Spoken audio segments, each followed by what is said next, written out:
السلام علیکم، میں شعیب گلاب سے مخاطب ہوں۔ آج ایک چھوٹا سا واقعہ لیکن سبق آموز واقعہ آپ سے شیئر کرنا چاہتا ہوں۔ اردو زبان کے نامور مزاح نگار، افسانہ نگار، شاعر، مترجم، نقاد، معلم، انگریزی ادب و زبان کے ماہر، براڈ کاسٹر، سفارتکار، یو این میں پاکستان کے مندوب، یو این میں ڈپٹی سیکرٹری شعبہ اطلاعات اور بلاغ ذہین، دراک اور حاضر دماغ شخصیت سید احمد شاہ پطرس بخاری بہت معروف شخصیت ہیں پاکستان کی اور بہت بڑا نام ہے پاکستان کی تاریخ کا۔ آپ کا ایک چھوٹا سا واقعہ، جب آپ پروفیسر تھے، کسی کالج میں پڑھاتے تھے، اس کالج کا چوکیدار آپ سے کچھ اناد رکھتا تھا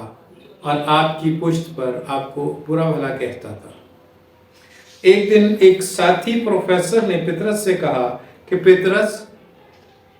چوکیدار کہتا ہے کہ پطرس میرا کچھ نہیں بگاڑ سکتا۔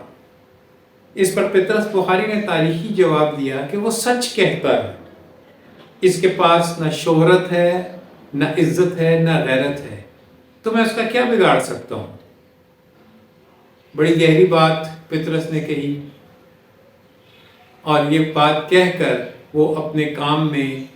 مشغول ہو گئے، اپنی مصروفیتوں میں مشغول ہو گئے اور انہوں نے اس چوکیدار سے کبھی کچھ نہیں کہا۔ آپ کی زندگی میں کچھ کردار ایسے ضرور آتے ہیں جو بلا وجہ آپ کو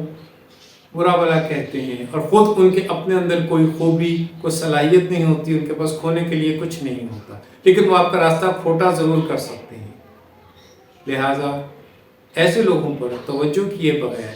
آپ اپنی کامیابی کا، اپنی منزل کی جستجو کا جو سفر ہے اس کو جاری رکھیں اور دوسروں کو بھی ایسے ہی کوشش کریں کہ وہ بھی ایسے ہی بنیں کہ غیر ضروری باتوں پر توجہ نہ دی جائے۔